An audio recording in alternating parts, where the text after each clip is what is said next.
Alright, the TARDIS is damaged, but it isn't that bad. She was just eaten for a bit, Liv says. The TARDIS starts violently shaking, like it was in the hands of a little child having a temper tantrum. Oh, grow up, the damage is just a scratch, she yells. I'm afraid it's slightly more than a scratch, Liv. We seem to be landing in another universe. No, it can't be, the Doctor exclaims as the TARDIS stops spinning like a dryer. Another universe? Will there even be something vaguely friendly there? Helen asked. It might just be our mission to figure that out. At least we'll be landing on Earth. Not much more showing up on the scanners. Could you tell me again, Matilda? How you looked at Emma and used to walk the fields at night, look up at the stars. Now is not the time. Might, keyword there being might, do it again.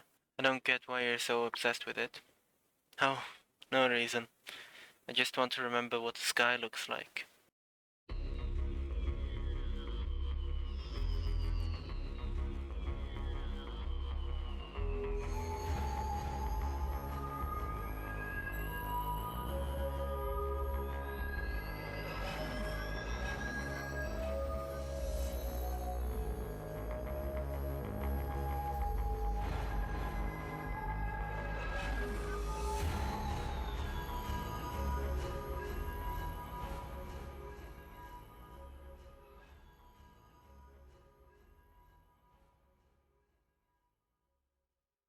The TARDIS starts materializing on a little subway station.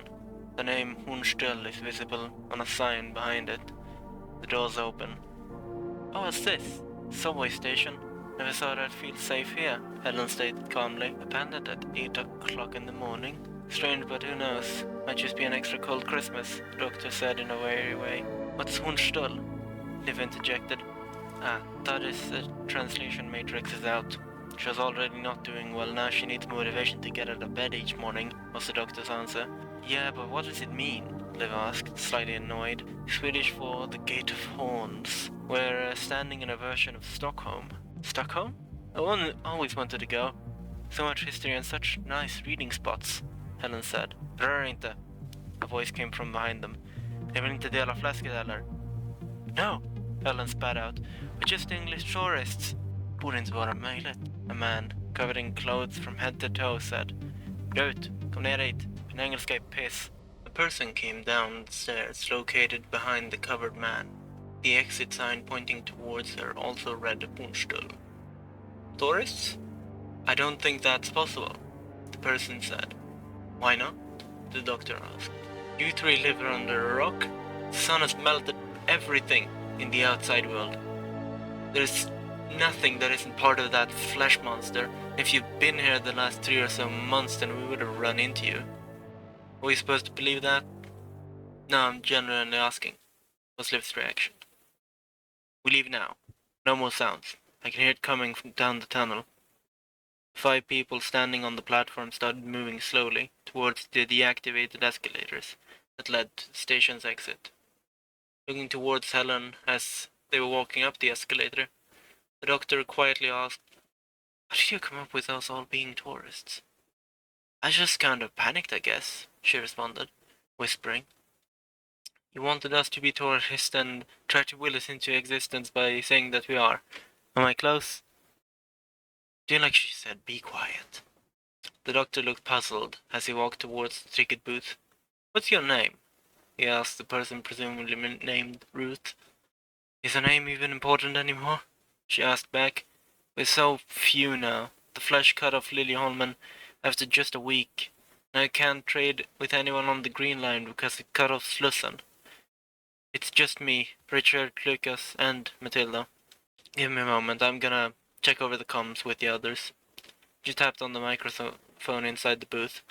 Lucas, any updates on Sinkin's Dam? A voice responded on the other side. The automatic doors are permanently stuck. One open, one closed.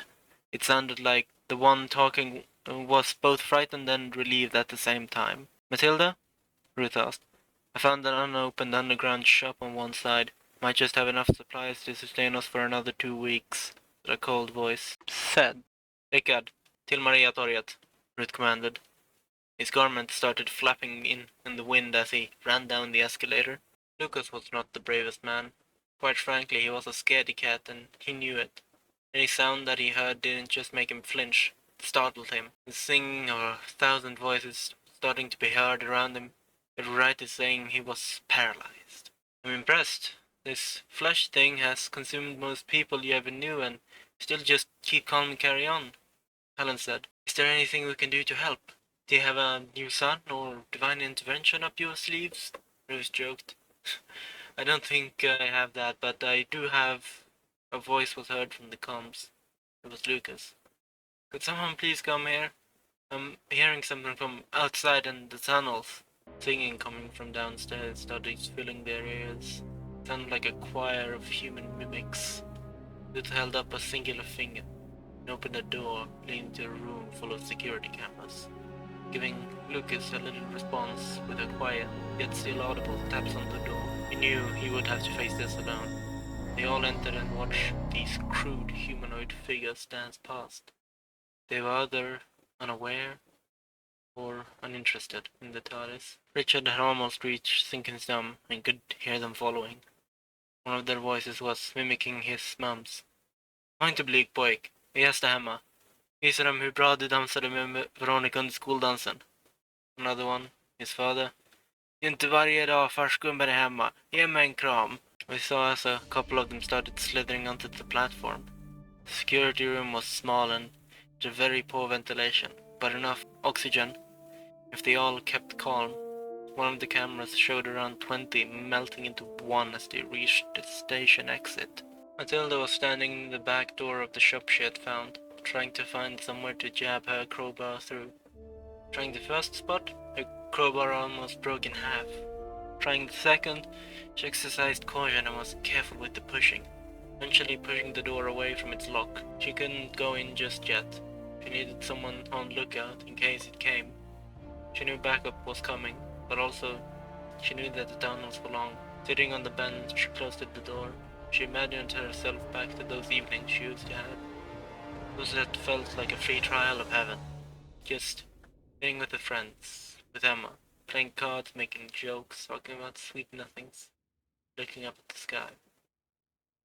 She knew responsibility was looming those nights, but bliss can help one forget their woes, even if just for a moment. Richard thought he heard something, like a bang on the door behind him. Had passed it just a few seconds ago, and had heard nothing. Not even footsteps. He walked to investigate the knocking on the door, when he started hearing whispers, not just from the door, but from behind him. They were still following, even though he thought he threw them off. Something behind the door whispered before he could get out of hearing range. Sorry, I never said, but I always wanted to be with you. Richard ran like a madman after that. Finally, he stopped worrying it.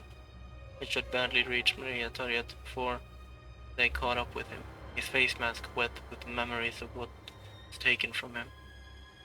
He swallowed and gestured toward Matilda. I'm all clear and I have your back, communicated through intricate hand gestures. She saw the state he was in and started approaching. Richard was embraced in Matildas hug. They both understood the things they'd gone through. Jag kommer fortfarande ihåg kristallklart när de imiterade hemma för första gången. Jag ville springa till henne och ta henne i luften som jag alltid gjort när vi sågs. I resisted, and it's good that you did too. I don't want to lose you as well. A message came through comms again. It was Lucas. He sounded distraught. I think I see my sister on the cameras. She needs my help. Ruth responded. No, she's not there. Don't let them trick you. I mean, we need you, both here as a person and as a guard of the last safe spaces humanity has. Have you got that? But I can see her, right there, on the platform. Go to her and you won't be coming back in any solid-like state. Lucas flinched and stepped away from the cameras. I'll go back to ticket booth, but if she's taken, I swear I will. His eyes started moistening and something gets stuck in his throat. I will never forgive you. Yeah, save that till when she is actually there. Wait, there's a train coming through. Oh no, it's happening again. What's happening again? The doctor interjected.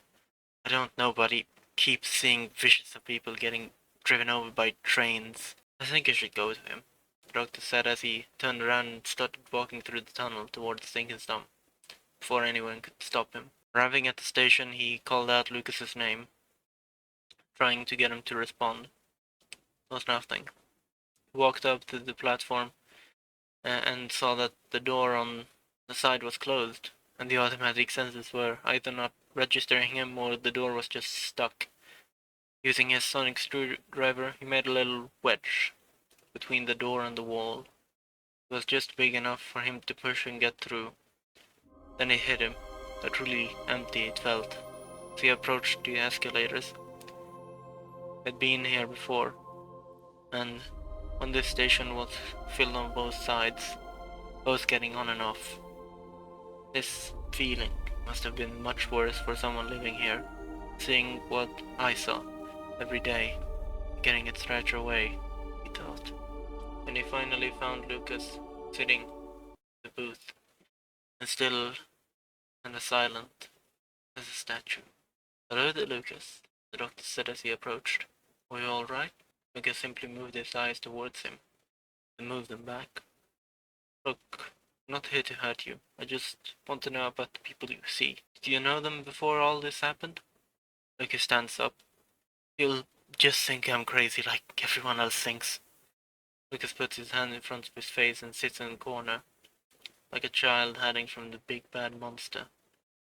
No, believe me, I've been called that too sometimes. I know that it can feel like the whole world is one grand conspiracy against you, that everyone hates you and criticizes you constantly behind your back. But the truth is that you just put too much pressure on yourself. Nobody has called you crazy. You know what you're going through, but they don't know how to handle it.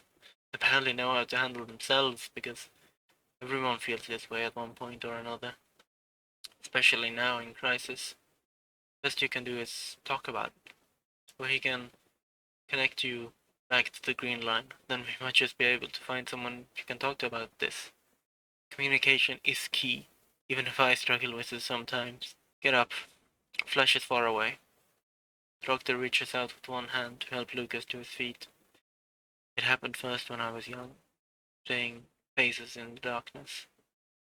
Mom said that it was just my livelier than usual imagination. For years now, without pattern or reason, these vivid atrocities play in front of my eyes. The last statement resonated with the doctor. Have you told this to anyone? Or do you simply suffer in silence? Because it would be too much of an inconvenience not to, the doctor interjected. Only Ruth knows, he answered. I don't know how to speak to people. My tip is to ask for help. When you feel like something like this coming on, ask for backup from someone else while you sit it out. If you come across a therapist, then have them hear you out. Talking about it can lessen the load a lot. Thank you, bye. I will. Do you want me to stay? No, I think I'll be fine for now.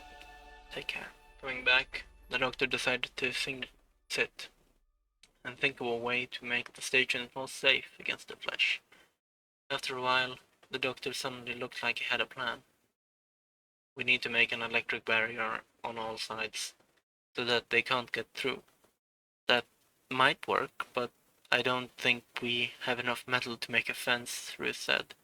Forget about metal, how do you make it electric? Liv asked, bewildered. Oh, I have my ways. No need to worry, the doctor said back. Helen was also skeptical. But maybe it's resistant to electricity and just forms into wax stump that tears down the wall. If it can move, touch, and feel, it's got some kind of nervous system. It will send a signal through its nervous system that will feel painful and tell the probably countless amounts of brains in that abomination to turn back. The doctor said it like the professor he once was. Wait, if you install this in Slussen, then we can connect back to the green line, Ruth exclaimed joyfully, a glint starting to form in her eye. The doctor sat on a bench and pointed towards the tunnel entrance facing south. You need to disconnect some of the rail and place it over the tunnel entrance. Then connect a piece of live wire to it. And you must do this on both sides of the platform as well. Here, Liv, take my backup while me and Helen try to do it in Slussen, the doctor explained. Your Swedish isn't bad, Ruth replied. How does my blue boxes work? She seems to have been working more and more for a while now, he said joyfully, as the doctor and Helen started the descent through the tunnels. When Liv started disconnecting some screws, Ruth started contacting on the comms. Lucas, Richard, Matilda, some people are coming through. They're going to help us link up with Green. Protect them at all costs. Matilda was finishing up the store as Richard informed her of the message. She responded with a simple "information received" and gave some of her bags to Rickard as he started walking to Hornström. Tell me about yourself, Liv said. Oh, nothing special. Just lucky to be alive, Ruth answered. This is going to take a while and, as you might have noticed, it's very boring and repetitive. I'm not about to sing what the doctor and Helen call sea shanties or worker time blues, but I can engage in some small talk. Anyone here that I don't want to ask this, like a bit more than the others? Very personal, but I could use a therapist. Well, go on then. Is Scaredy Cat patrolling Sinkisdam? No, it's Matilda. I knew her before the sun went all wrong, and I know she seems a bit cold, but she just has a thick shell. I talked to her a couple of times over some coffee. We worked in the same boring office. She was lovely, like a summer's kiss personified. But her heart belonged elsewhere. I wish, then all of this is over, that we could sit together after a long day, just wandering around town and watch the sunset on a hill. Then I'll get to see the two most beautiful things visible on Earth. Know the feeling. My advice is to just tell her. Traveling has shown me that not communicating might just be the worst thing you can do. Thank you. They exchanged a nod as they put up the last rail. Time does just fly when you're digging deep. Now where was that wire? How did you do that? Some call it magic, I call it being up till 3 in the morning to work on something. You can learn a surprising amount from that. Do you like anyone? Now that's the sort of questions you don't ask me. They both laughed. Well, that's the last of them. I'll run upstairs and contact the others, the doctor said as Helen started walking in the dark tunnel. She felt like she was being watched. Every step was judged, and then she heard her brother's voice, Albie's withered voice, old and corrupted but still recognizably his. Now, that's interesting. Helen, is that you? Come here, please. Let me in. It's been so long. It got better and better the more time passed. Come into the sun with me. Please. I have a song to play for you. Dad's here too. He finally accepted me for who I am. We're all happy and can't be whole without you. Staring at the fleshy creature at the other side of the gate, she could almost make out her brother's face. She hadn't seen him for years, but she knew it was him. Spoke again. Please shut off the gate. Just want to hug you after all this time. Helen ran. She almost ran into the doctor, who had already reached the other part of the tunnel. Wait now. She put back and forth, stunned. It's just a bit easy to catch up when you're standing frozen, staring at the fence, he said. Let's go back to Daddy's. I think I need a lie down. Oh yes, the Daddy's, yes, it might just be up and running again. Might be able to go back. Oh, thank God, I'm never visiting Stockholm again. Oh, there. That might just be for the best. Doctor, Helen asked as they walked through the tunnel. Yes, he answered. Did you hear something back there, beyond the fence? Doctor looked down. Looked towards Helen a bit confused.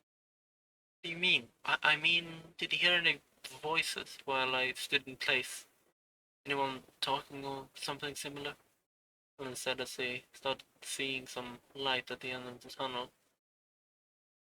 The doctor thought about what he had heard in silence that they reached Sinkenstown. He tried to count the amount of different voices he had heard as he went up and down the stairs to inform everybody and turn on the gate, but got stuck at around 50. He heard them all, even those that aren't supposed to exist. It was his job and duty to remember them. I did hear a few voices, of those that I let go on Earth. Maybe even my own, the doctor said. I'm glad you finally started opening up to us. When we get back in, you'll have to tell us all about your school friends, so that we'll know what to do when we run into one, Ellen said. The doctor smiled. Better get your snacks ready. It'll be a full-length feature, he said, as they started seeing Liv and Riz on the horizon. Oh, we're leaving now, Liv. Come on, Ellen yelled, as she held her head in her left hand. Liv was right behind her. Leaving? Where? Please, take us with you, please. Ruth pleaded. The doctor was last to enter. I can't do that. A moment of burial coming soon. You and everyone else here needs to build humanity back up. I see you and everyone here is good at heart. Cooperate with the Green Line, and you'll all survive to wash ashore, the doctor said as he closed the door. As the TARDIS dematerialized, the platform fell silent. Ruth just stared at the empty air. Joan stood, still. Hope flickered, like a dying flame within her.